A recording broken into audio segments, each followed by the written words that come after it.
It was a Tuesday morning, and as I sipped my usual cup of coffee, I had no idea that a single text message would change the way I saw my family forever. My name is Andrea Quinn. I'm 35 years old, and for as long as I can remember, I've been the family's fixer, the one who steps in to solve problems, pay bills, and keep the peace. I was used to sacrificing my time, my money, and even my pride to make sure everyone else was okay. But I never imagined that generosity would one day be thrown back in my face. When my phone buzzed, I assumed it was a work email or a sweet message from my boyfriend. But it wasn't.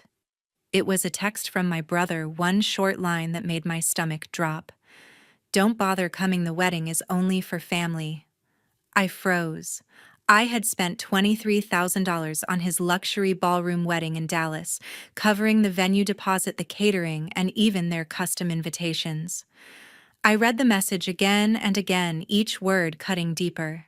When I called him to ask why, he simply scoffed and told me that I didn't fit the vision they had for their big day.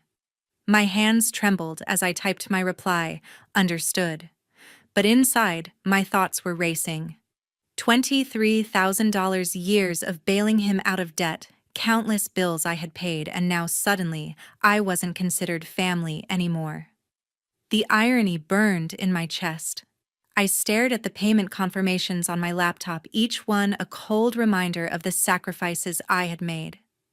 This time, though, there would be no tears, no begging, no more bending over backward to earn their approval. 30 minutes later, I made a decision, one that would completely unravel his picture-perfect wedding and remind him that even the most patient person has a breaking point. Before I tell you the rest of the story, leave a comment below with what time it is right now and which city you're watching from. I want to see just how far this story has reached. By noon, I was staring at my laptop, bank statements open. My coffee sat cold, untouched since that morning's jolt. I clicked into my email, pulling up the confirmation for the $23,000 I'd wired for Justin Quinn's wedding venue, a glitzy ballroom in Dallas that he and his wife Marissa Reed swore was their dream. The receipt glared back, a stark reminder of every dollar I'd poured into their vision. I scrolled through my inbox, unearthing more $1, $200 for their apartment's overdue utilities last summer, $2,500 for Marissa's car repair, when her sedan broke down, $4,000 for a custom leather sofa they needed to impress their social circle. Each email tightened the knot in my chest, a ledger of my sacrifices for their comfort. Caleb, my boyfriend, leaned over, his eyes scanning the screen. At 36, he's always seen what I couldn't. "You're not their ATM, Andrea," he said, his voice calm but firm. "When does it end?" His question cut deep, forcing me to retrace years of playing family fixer. I'd covered Justin's phone plans, Marissa's designer dresses for their engagement photos, even their grocery bills during his rough patches, all to keep the peace. But peace at what cost?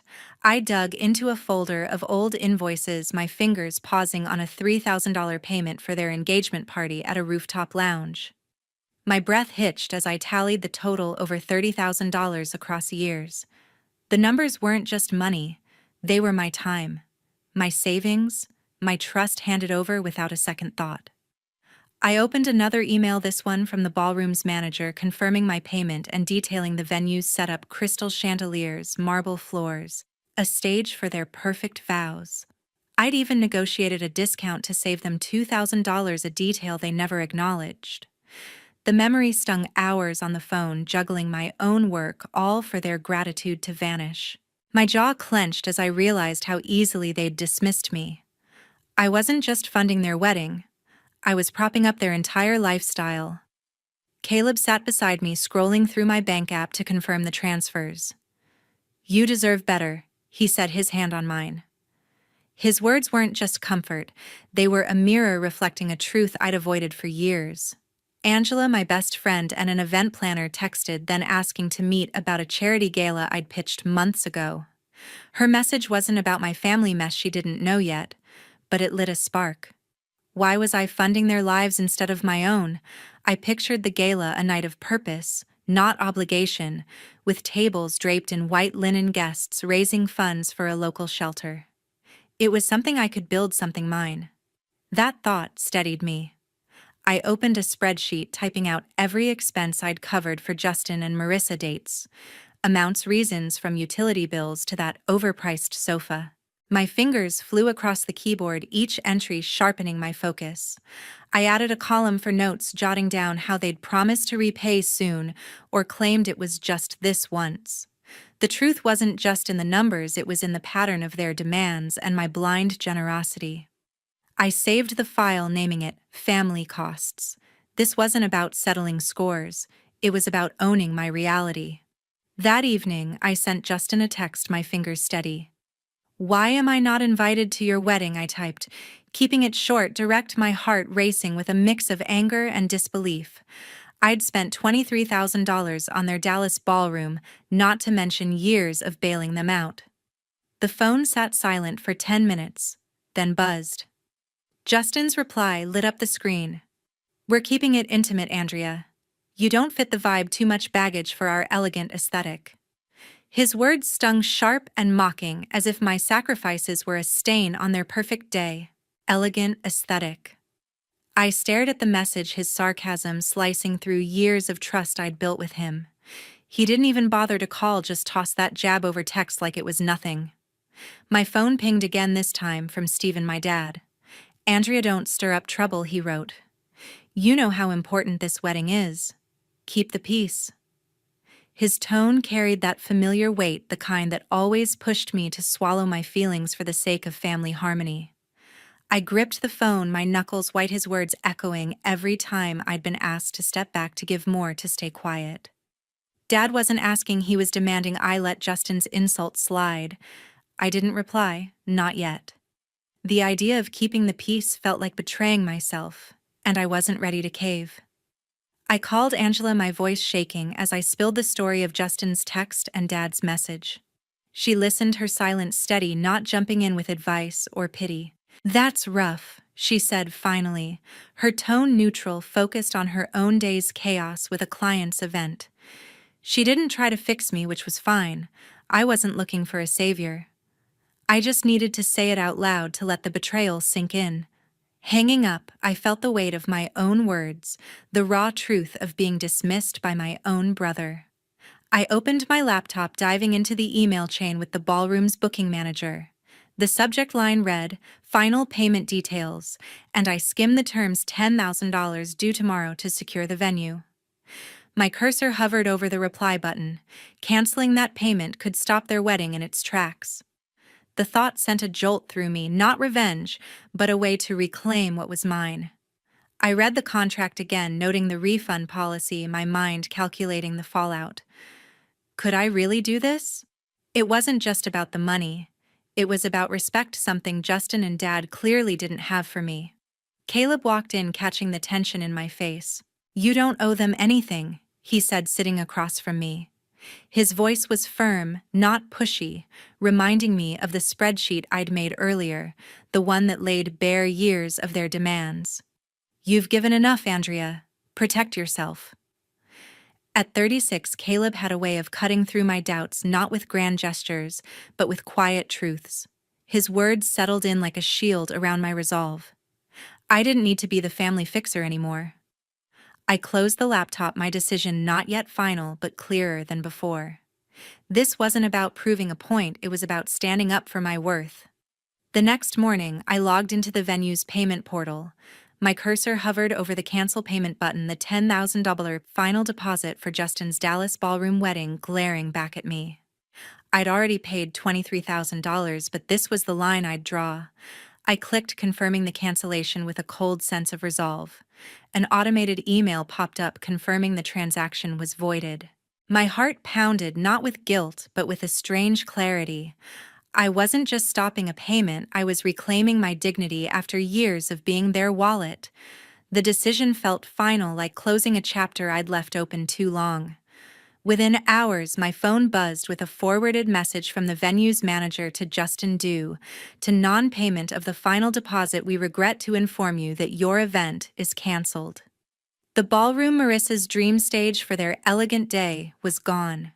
I imagined Justin's face, his smug confidence crumbling.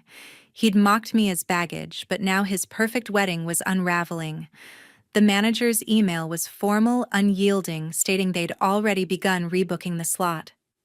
I didn't feel triumph, just a quiet certainty that I'd done what was right for me. My phone rang, and Patricia, my mom, was on the line. "Andrea, how could you?" She snapped, her voice thick with accusation. "You're selfish, ruining Justin's happiness over your petty grudge." Mom's words cut, painting me as the villain while defending Justin's entitlement. She didn't ask why I'd canceled, didn't care about the $23,000 I'd spent. It was all about her golden boy. I stayed calm, saying, "Mom, I'm done funding their lives." She huffed, insisting I fix it for the family's sake, but I hung up, my hands shaking, but my mind steady. The family group chat exploded minutes later. Aunts and cousins flooded the thread, some blasting me for sabotaging Justin, others silent. Then private messages trickled in. My cousin Lisa wrote, "You did the right thing. They've used you for years." Uncle Mark echoed her, saying he'd seen Justin's pattern before. Their support, though small, felt like a lifeline, proof I wasn't the monster Mom claimed. The chat's chaos showed the family's divide, but I didn't engage. I'd made my choice, and their noise wouldn't pull me back. I drafted an email to Justin attaching the cancellation notice from the venue.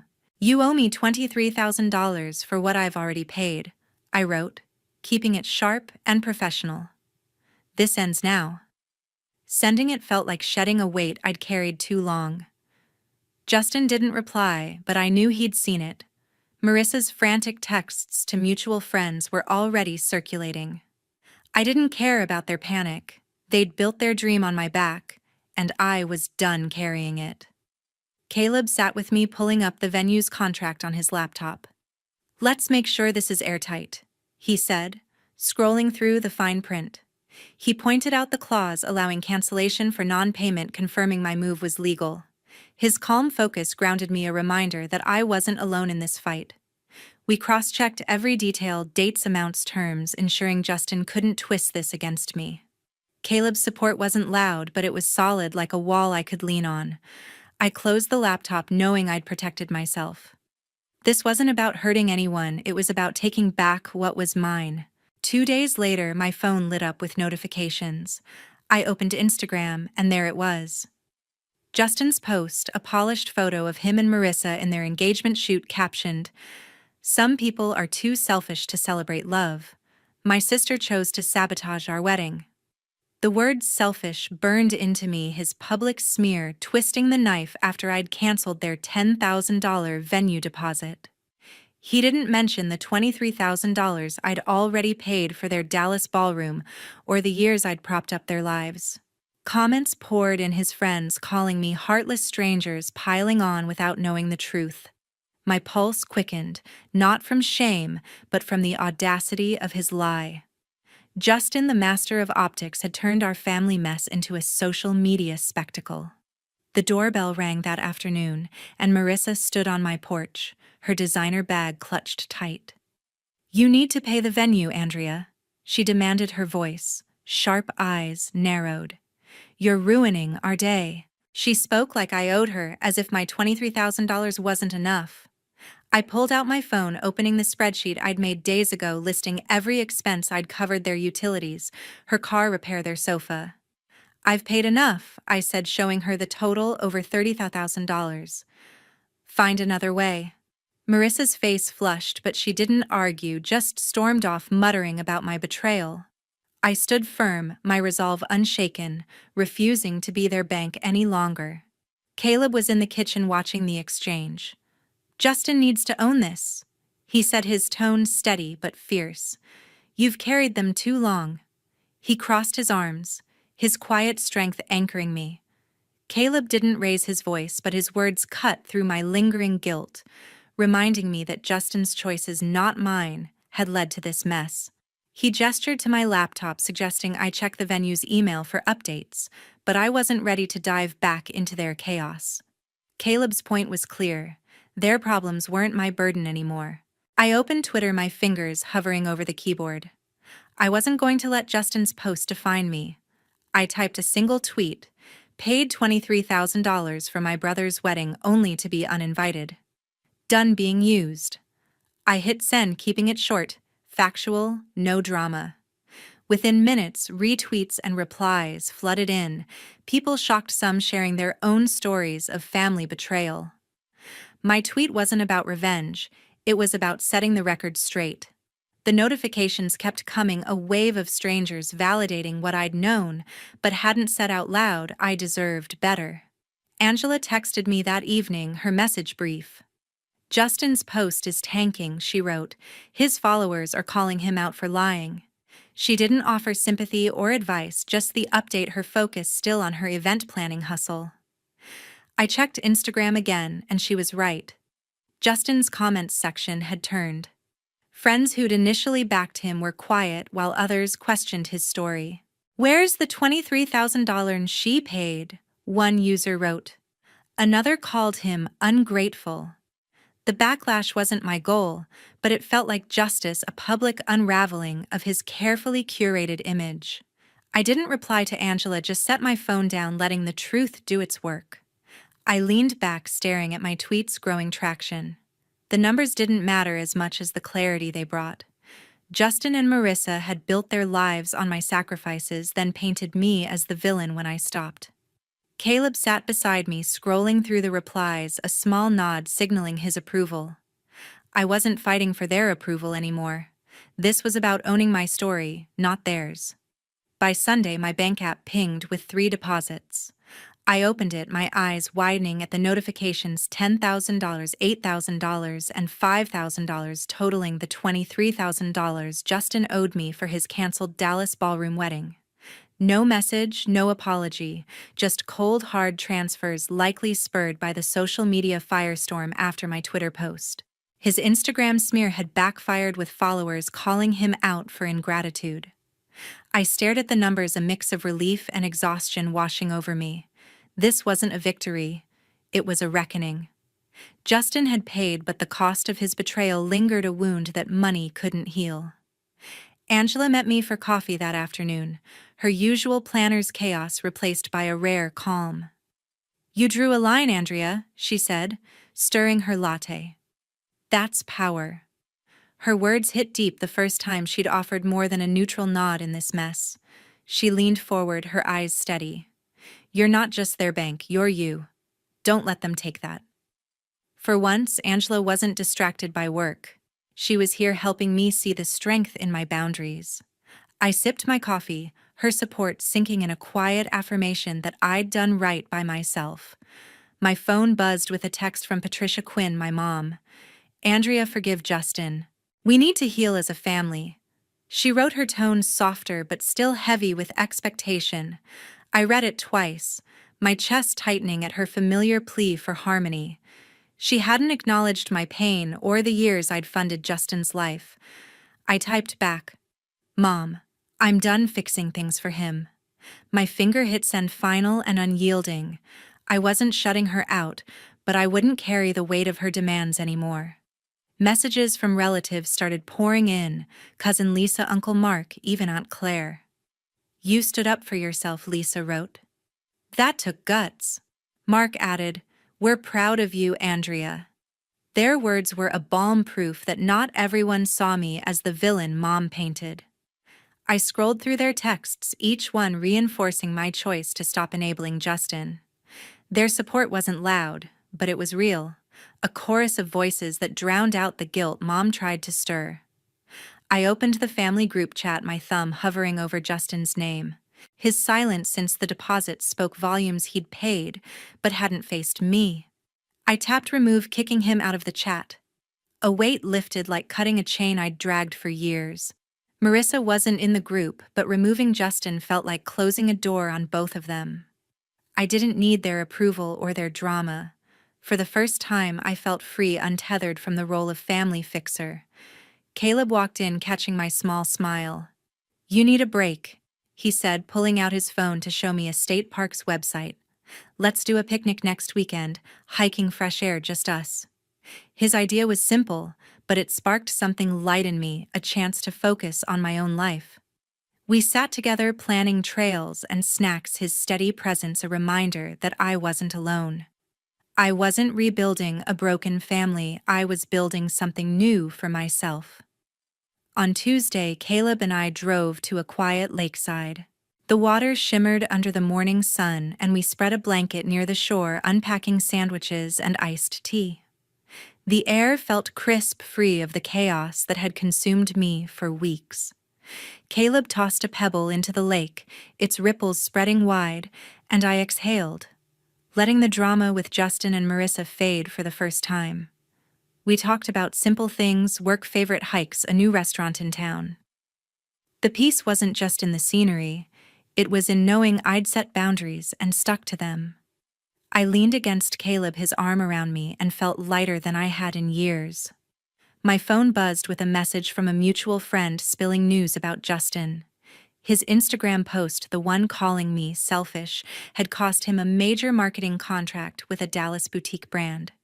Clients didn't want their name tied to someone who'd publicly trashed his sister after she'd funded his wedding. The backlash had grown, with industry contacts distancing themselves. I didn't smile at the news. It wasn't about revenge. Justin's choices had built this fallout, and I wasn't responsible for catching him anymore. The weight of his consequences was his alone. Another message popped up, this one linking to an online listing. Marissa had posted her designer jewelry for sale, a diamond necklace, gold earrings, even her engagement photo shoot bracelet. The listing mentioned urgent wedding expenses, a clear sign they were scrambling to cover costs after the ballroom cancellation. I scrolled through the photos, recognizing pieces I'd once admired. Her desperation didn't spark pity, only a quiet acknowledgement that she and Justin were facing the reality of their actions. They'd leaned on me for too long, and now they were learning to stand on their own. A text from my cousin Lisa revealed more family ripples. Patricia Quinn and Stephen Quinn. My mom and dad were losing favor with relatives. Lisa wrote that Aunt Claire and Uncle Mark had skipped Mom's weekly brunch, tired of her defending Justin while ignoring my side. Other cousins had pulled back too, whispering about Mom and Dad's blind support for their son.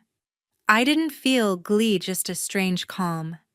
Their isolation wasn't my doing, it was the cost of their bias, a truth I'd long seen, but never voiced. Angela sent me a batch of photos from a charity gala she'd organized, the one we'd discussed weeks ago. The images showed elegant tables, soft lighting, and smiling guests raising funds for a local shelter. "You'd love this, Andrea," she texted. "Come to the next one." Her invitation wasn't laced with pity or advice, just a genuine call to join her world. I smiled, picturing myself there, not as a fixer, but as a guest, free to enjoy something I'd helped inspire. Angela's message was a reminder of what I could build when I stopped carrying others. An email from Aunt Claire landed in my inbox later that day. "You did the right thing, Andrea," she wrote. "Setting boundaries took courage, and we're behind you." Uncle Mark and Lisa echoed her in their own messages, praising my strength. Their words wrapped around me like a shield, countering the guilt Mom had tried to plant.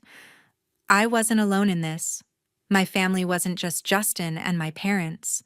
It was these voices, the ones who saw my worth and cheered my stand. I closed my laptop knowing I'd chosen myself, and that was enough. A week later, my inbox was quiet, but my heart felt lighter. I opened my phone's contacts, scrolled to Justin's name, and hit delete. His number vanished, severing the last thread of our communication. After years of funding his life, $23,000 for his Dallas ballroom wedding, countless other expenses, I was done. Marissa's name stayed, but only as a formality. I hadn't heard from her since she tried to guilt me into paying more. The act of erasing Justin wasn't anger, it was clarity. I'd spent too long tethered to his demands, and cutting him out felt like reclaiming my own space. An envelope arrived from Patricia Quinn, my mom, her neat handwriting on the front. Inside, a letter apologized for misunderstandings and asked me to move forward together. Her words were softer than her usual lectures, but they sidestepped my pain, the years I'd been used, the uninvitation to Justin's wedding. I folded the letter and set it aside, my silence a choice, not a snub. Replying would pull me back into Mom's cycle of excuses for Justin, and I wasn't going there again. The letter stayed unanswered, a boundary I held without regret. My phone rang that evening, Stephen Quinn's name, my dad, flashing on the screen. "Andrea, we need to talk." He started, his voice heavy with frustration. He didn't ask about me, just pushed for reconciliation, echoing Mom's plea to keep the family intact. I let him speak, but my resolve didn't waver. "Dad, I'm protecting myself," I said, then ended the call. I blocked his number, my fingers steady.